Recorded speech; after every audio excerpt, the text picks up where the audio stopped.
आज जी शपथ ग्रहण समारोह था आपका और किस तरीके का रहा, आप एक बार थोड़ा डिटेल में बताइए। मैं समझता हूँ विनय भाई साहब, जो आज का शपथ ग्रहण समारोह था उसमें पूरा गांव ने बढ़िया सहयोग कराया है, बढ़िया अपने एकता दिखाई है। किसी प्रकार की द्वेष भावना को न रखते हुए, दिमाग में किसी प्रकार का भी कोई गलानी न रखते हुए अपना एक पूरा गांव ने भाईचारा दिखाया है, एकता दिखाई है। इसके लिए मैं सब पूरा गांव को बहुत तहे दिल से धन्यवाद करता हूँ। जी सर। सरपंच साहब, जैसा इलेक्शन से पहले सरपंच अपना अपना मैनिफेस्टो देते हैं, आपने भी वादे किए हैं। बिल्कुल। आपको लगता है भी आप उनको पूरा कर पाएंगे जिस प्रकार के वादा किए गए? देखो जी, जो मन ने पहली बात तो वादे करे अशोक जी वहीं करे हैं जो मेरी सोच के हिसाब से मैं कर सकूँ हूँ। मैंने कोई कैबिनेट मंत्री का लेवल के तो वादे करे को नहीं, एक सरपंच लेवल के वादे करे हैं। सरपंच लेवल के वादे पर मैं पूरा गांव का सहयोग है, फिर पूरी मेरी यह टीम है, मेरे बेटा बेटियां मर गए हैं, सारे मेंबर हैं जो भी हैं, इनका पूरा सबका सहयोग लेके बढ़िया पूरा गांव का सहयोग लेके 101% सारे वादे में खरा उतरने की कोशिश करूंगा। भगवान इसके लिए मेरे को शक्ति दे, दादा खेड़ा शक्ति दे और पूरा गांव मेरे को सहयोग दे। अब सरपंच साहब, जैसे आपके सामने एक बड़ी समस्या है गाँव में, पानी की, मुआवजे की बात करें, मुआवजा ठंडे बस्ते में है, उसके लेकर क्या रहेगा? मुआवजा का अशोक जी ऐसा है, ये सरकार का काम है। एक पंचायत का दायित्व बनता है सरकार के पास जाके बैठना, सरकार से अपील करना, सरकार से गुहार करना। जहाँ तक पूरी पंचायत के सहयोग से जहाँ तक मेरी कोशिश होगी सरकार के पास जाके इसका बारे में जाके बैठांगे, सरकार पर पूछांगे भाई हमारी क्या कमी रही है, लोगों की फसल मरी है, एक गरीब किसान की फसल मरी है, उसके लिए सरकार ने जो सहयोग देना चाहिए वो देना चाहिए, उसके लिए अपील करांगे। आदर्श गाँव की आपने बात की थी, आदर्श गाँव बनाएंगे तो आपको पता होगा कितना स्ट्रगल करना पड़ेगा इसके लिए। स्ट्रगल, इंसान की जिंदगी स्ट्रगल हो अशोक जी, संघर्ष ही जीवन है। संघर्ष करांगे तो क्या नहीं हो सकता, नामुमकिन तो इस दुनिया में कोई है ही नहीं चीज़। कोशिश करांगे, पूरी कोशिश करांगे आदर्श गांव बनाने की। सरपंच साहब, जो आपने वादे किए थे मनरेगा के तहत जो काम होंगे 100 दिन का पूरा काम दिया है मनरेगा के तहत, और एक सफाई अभियान पर आपने जो वादा किया था भाई गाँव को बिल्कुल सफाई के तहत काम करें, उस पर आपका आगे क्या क्या विचार है? भाई साहब अंग्रेज, इसमें ऐसा है, सफाई पे तो देख विशेष ध्यान रहा होगा। सफाई स्वच्छता भगवान का दूसरा रूप होगा, आप इस बात में मान के चलो, सफाई भगवान का दूसरा रूप हुआ है।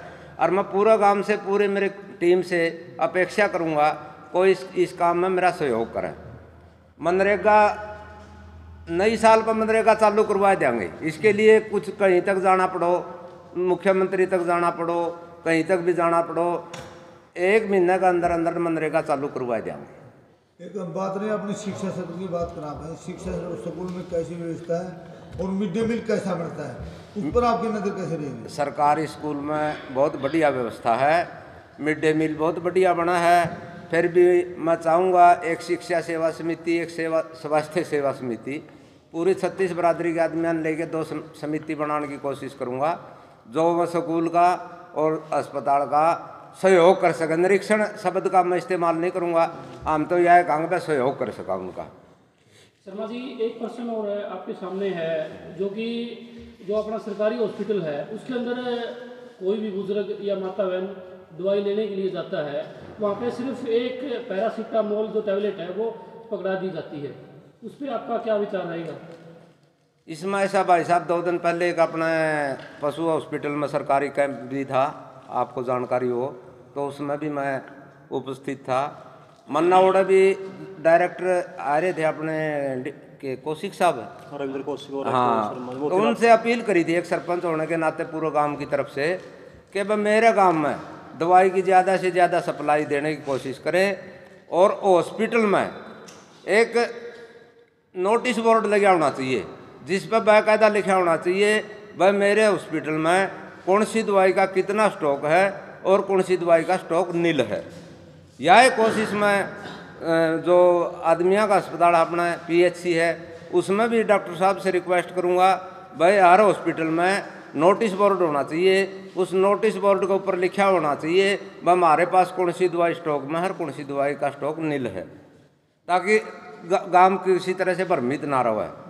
रही बात ऊपर से सप्लाई लाने की, ऊपर से सप्लाई डॉक्टर साहब का सहयोग करांगे। हमारी पंचायत की डॉक्टर साहब ने ज़रा जरूरत पड़ेगी, हमें डॉक्टर साहब ने सहयोग करांगे, ज़्यादा से ज़्यादा सप्लाई मंगवाने की कोशिश करांगे। शर्मा जी एक प्रश्न और आपसे है, जो कि अपनी जो डिलीवरी है वो ज़्यादातर मोस्टली बाहर होती है, वो गांव के अंदर ही होनी चाहिए, उस पर आपका क्या रहेगा? देखो जहाँ तक मेरी जानकारी है विनोद भाई साहब, इसमें एक नीलम है, नीलम बदावड़ से है, बहुत बढ़िया डिलीवरी करवा रही है गांव में।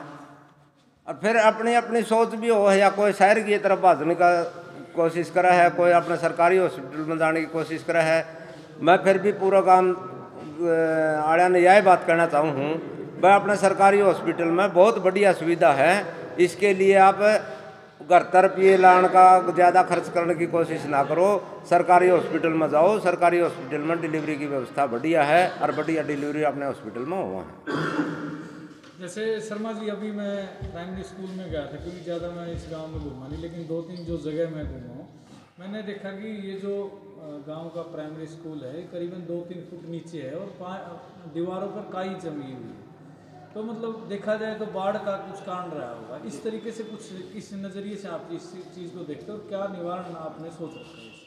ये तो आपकी बात सही है, समस्या तो फ्लड की थी, फ्लड के कारण पानी भरा स्कूल में। इसमें समाधान तो इसका यूँ है, इसकी 2 फुट 3 फुट भर्ती करवा देंगे और तो इसका समाधान भी के है। रही फ्लड का पानी की कोई आगे सेध ना हो गाँव में, इसके लिए भी सरकार ने मिलकर कोई न कोई स्कीम ले आवांगे, कोई न कोई कोशिश करांगे। वह फ्लड से चाहे वो गांव में हो चाहे खेता में हो, कम से कम नुकसान हुआ है। और 100% कोशिश तो यह करांगे किसी गरीब किसान की फसल मरे ही नहीं। फिर भी ये प्राकृतिक आपदा है, इसका आगे देख आदमी का कोई हाथ को नहीं अड़ता। लेकिन पंचायत की तरफ से जो सहयोग होगा वो पूरा का पूरा मिलेगा। सरकार का तो मिलना पड़ो, गांव का सहयोग लेना पड़ो, इसका जो भी समाधान होगा बिल्कुल बढ़िया तरीका से करने की कोशिश करांगे। एक आंगनबाड़ी शर्मा जी पूछा, जो गांव में आंगनबाड़ी है, आंगनबाड़ियाँ का आप देख रेख करो, कितने बच्चे आवा, कितने नाम दे, राशन कितना हुआ, उसकी तरफ होगा आपका कोई ध्यान? मैं तो पहले बता दिया, शिक्षा सेवा समिति और स्वास्थ्य सेवा समिति, 2 समिति तो मैं बनाऊंगा पक्की। वहाँ उसमें आंगनबाड़ी भी आली, आंगनबाड़ी भी एक शिक्षा का तड़ाव है, एजुकेशन का दिन आवा यू भी।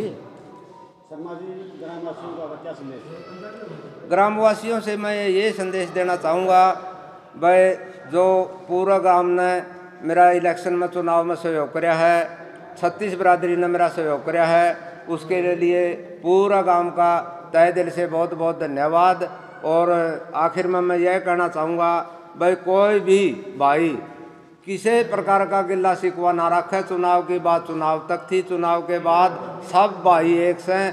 मेरी नज़र में छोटा बड़ा सब एक है। मेरा विरोधी भी वो का भी उतना ही काम होगा जो चुनाव में विरोधी रहा है, लेकिन मेरे दिमाग में किसी प्रकार का किसी भाई के प्रति कोई द्वेष नहीं है। निष्पक्ष भावना का काम करूँगा, पूरी ईमानदारी का काम करूँगा।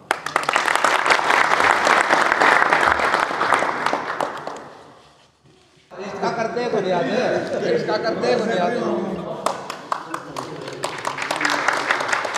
अपना हरियाणा सरकार ने 2 साल से जो कार्य बार अपने सेक्रेटरी साहब को सौंप रखा था, इनने निष्ठा और ईमानदारी से जो कार्य किया है, उसके लिए मैं अपने पंचायत सेक्रेटरी नरेश बोरा जी को सम्मानित करता हूँ, तहे दिल से इनका धन्यवाद करता, स्वागत करता हूँ। जय दी मेरी और सरपंच साहब ने हूँ, सरपंच साहब को उम्मीद कराएंगे अपने गाँव का चारों से विकास करे, शिक्षा में, स्वास्थ्य में, खेलना में अपना गाँव का नाम ऊंचा करे और भ्रष्टाचार अपना बिल्कुल नहीं होगा।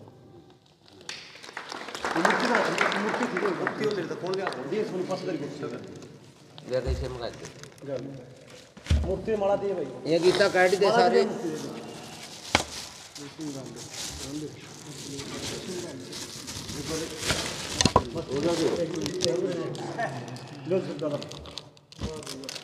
दादा को समर्पित कराएंगे समिति द्वारा।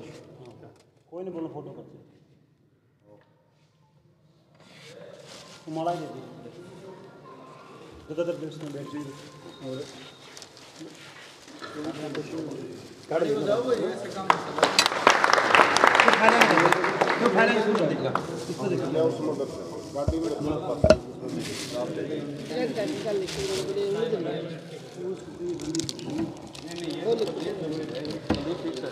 एक बारी 2 मिनट और लगेगी, सारे मेंबर आइयो एक बारी घट जाओ 1 मिनट तो बाकी है, फिर मैं बाहर पटवा दूंगा नहीं, मेन आदमियों ने बड़े आदमियों ने पटवा दूंगा बाकी।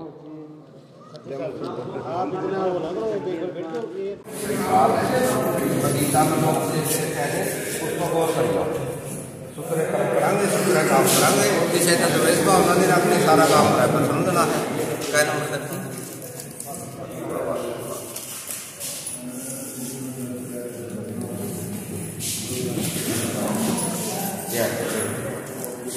गीता में लिख रखा है कर्म किएगा फल की इच्छा में काम वैसे कर्म करेगा वैसे फल मिलेगा।